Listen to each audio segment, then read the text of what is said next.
সম্মানিত আশেকে রসুল ও হোসাইনি মুসলমানদের প্রতি আমার অন্তরের অন্তঃস্থল হতে সালাম জানাচ্ছি। আসসালামু আলাইকুম ওয়া রাহমাতুল্লাহি ওয়া বারাকাতুহু। আজকে যে সম্পর্কে একটা ভিডিও তৈরি করেছি তার সারাংশ হচ্ছে পশ্চিমবঙ্গ, ভারত, আরব কান্ট্রি তথা বাংলাদেশ সহ যত কোরআনের তফসির আছে অধিকাংশই তফসিরকারকরা কিছু কিছু আয়াতের ভুল ব্যাখ্যা করেছে। তার একটা নমুনা আমি আজ আপনাদের সম্মুখে তুলে ধরছি। যেটা বলব সেটা অধিকাংশ লোক সবাই জানেন। হয়তো হযরত ইউসুফ আলাইহিস সালাম ছোট্টবেলায় একদিন রাত্রিতে ঘুমের ঘরে স্বপ্ন দেখছেন যে চন্দ্র, সূর্য এবং 11টা তারকা বা নক্ষত্র আমাকে সিজদা করছে। স্বপ্ন দেখার পর ঘুম ভেঙে গেল, সকাল হইল। স্বপ্নের কথাটা তাড়াতাড়ি পিতা হযরত ইয়াকুব আলাইহিস সালামের কাছে কথাটা পৌঁছাইল। পিতা ইয়াকুব আলাইহিস সালামের কাছে যখন স্বপ্নের কথাটা ইউসুফ আলাইহিস সালাম বললেন, স্বপ্নের কথাটা শোনার পর হযরত ইয়াকুব আলাইহিস সালাম সমস্ত স্বপ্নের বিষয়টা তিনি অবগত হলেন। অবগত হওয়ার পর তিনি পুত্র ইউসুফ আলাইহিস সালামকে বললেন, বেটা, আজ কি রাত্রিতে তুমি যে স্বপ্ন দেখেছ, এই স্বপ্নটা তুমি আর আমি জানলাম। তোমার ভাইদের কাছে যেন এই স্বপ্ন কথাটা না পৌঁছায় বা তারা কোনো রকম শুনতে যেন না পায়, তাতে অসুবিধা আছে। হযরত ইউসুফ আলাইহিস সালাম বললেন পিতাকে, আব্বাজান, তাহলে এর ব্যাখ্যাটা কী? বলি, বেটা শোনো, আমার হায়াতে জিন্দেগিতে থাকতে তুমি দূরত্ব একটা রাজ সিংহাসনে বসবে।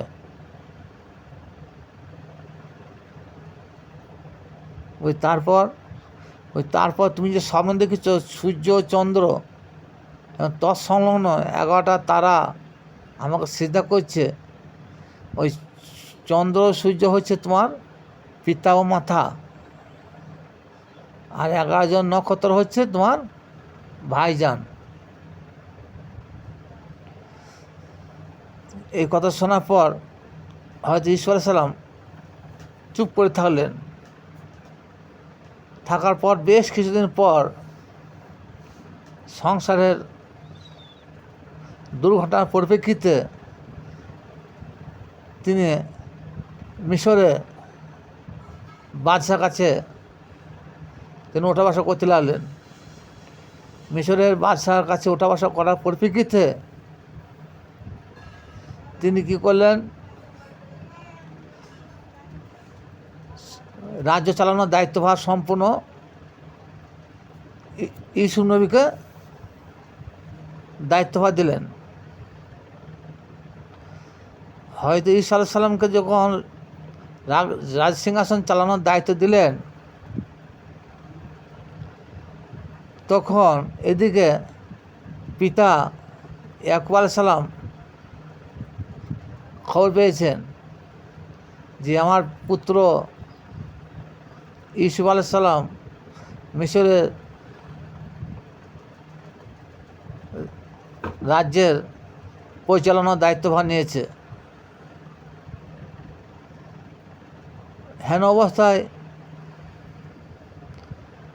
তিনার পিতা ও মাতা এবং 11 জন ভাই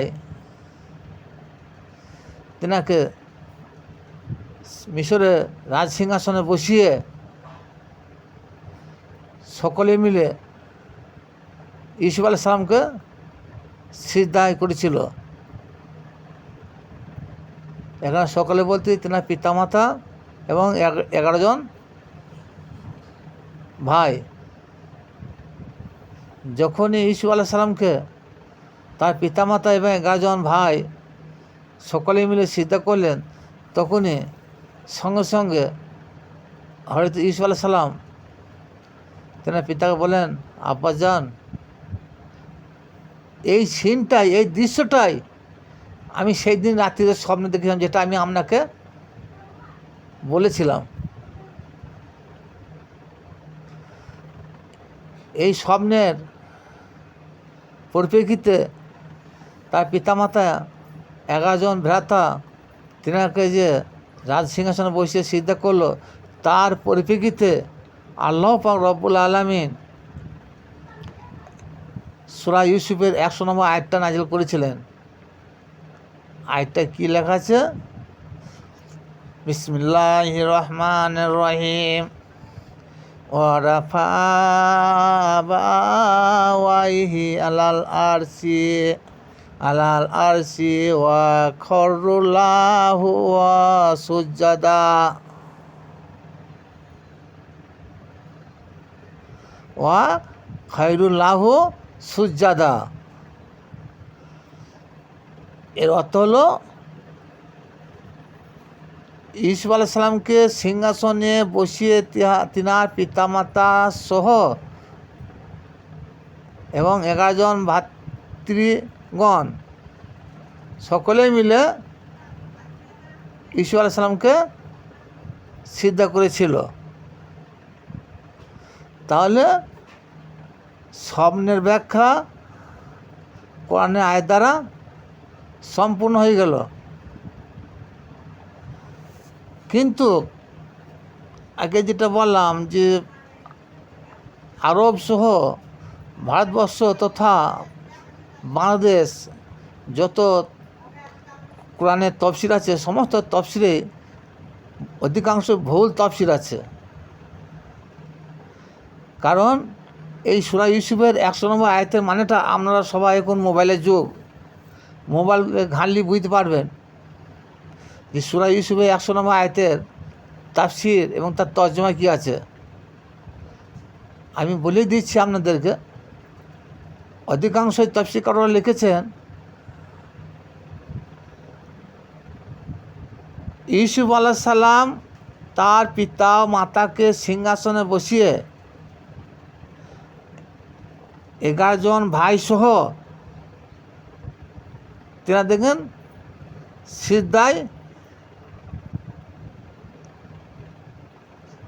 তেনাদেরকে সিজদা করলেন। তাহলে ভুলটা কোথায় হচ্ছে? ভুলটা এইখানে। স্বপ্নের ব্যাখ্যা অনুযায়ী বলা হয়েছে যে ইউসুফ আলাইহিস সালামকে সিংহাসনে বসানোর পর পিতা ও মাতায় এবং 11 জন ভ্রাতৃগণ সহ সকলেই মিলে ইউসুফ আলাইহিস সালামকে সিজদা করেছিল। কিন্তু অধিকাংশ তাফসীরকাররা লেখা আছে, তিনারা লিখেছেন যে ইউসুফ আলাইহিস সালাম তার পিতামাতাকে সিংহাসনে বসিয়ে 11 জন ভ্রাতা সহ সিজদা করেছিল। একটা ফার্দার ডিফারেন্স, আসমান আর জমিন ডিফারেন্স হয়ে যাচ্ছে। এই কথাটা তারা কেন লিখেছে জানেন? এরা জানে যে বিংশ শতাব্দীর যুগে মানুষ, প্রত্যেকটা মানুষ এমন একটা জামানা আসবে, সেই জামানায় এই সূরা ইউসুফের এই আয়াতের তর্জমা অনুযায়ী এক মানুষ, কোনো এক বুজুর্গ মানুষ, কোনো এক সম্মানিত মানুষকে তারা সিজদা করবে। তার জন্য ওরা কী করলেন, যে শুরুতেই তফসিরে ওই আয়াতটা ঠিক আছে, আয়াত ভুল নয়, আয়াতের মানেটা ভুল করে দিয়েছে। তার জন্যে ওই আলেমরা এখন ফতোয়া দিচ্ছে যে না, সম্মানী বুজুর্গ ব্যক্তির পায়ে সিজদা করা হারাম। সম্মানী বুজুর্গ ব্যক্তির পায়ে যদি সিজদা করা হারাম হতো, তাহলে হয়তো ইউসুফ আলাইহিস সালামকে সিংহাসনে বসানোর পর তিনার পিতা মাতা সম্মানের উদ্দেশ্যে তিনাকে সিজদা করেছিল। তাহলে ওই আয়াতটা আল্লাহ পাক রব্বুল আলামিন রহিত করলেন না কেন? কিন্তু এই মোল্লা মুন্সিরা বলছে এটা রহিত হয়ে গেছে। তা আল্লাহ পাক রব্বুল আলামিন কোনো আয়াতকে রহিত করতে গেলে আর একটা আয়াত দিয়ে রহিত করতে হয়, কিন্তু রহিত করেন নাই। এই মোল্লা মুন্সিরা নিজেদের স্বার্থ সিদ্ধির জন্যে এটাকে মন গড়া তফসির করে ছেড়ে দিয়েছে। এরকম অধিকাংশই তফসির আছে, যেটা হয়তো এই মুহূর্তে আমাদের বলছি না, তাহলেও একটু বলছি।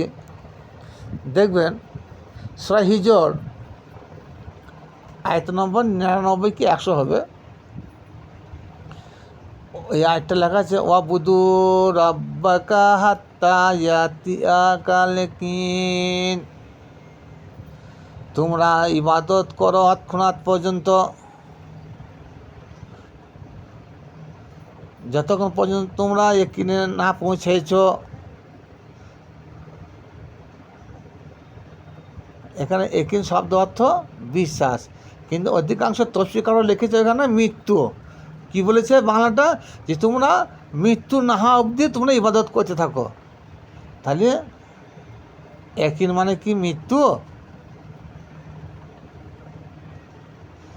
এরকম অনেকই আছে, পরবর্তীকালে আবার আপনাদের সম্মুখে তুলে ধরব। খোদা হাফেজ। যারা লাইভ আছেন, যদি ভালো লাগে তাহলে লাইক ও শেয়ার করবেন। আর যদি কেউ যদি মুসলমান হয়ে থাকেন, তাহলে তেনারা শেয়ার ও লাইক তো করবেন না।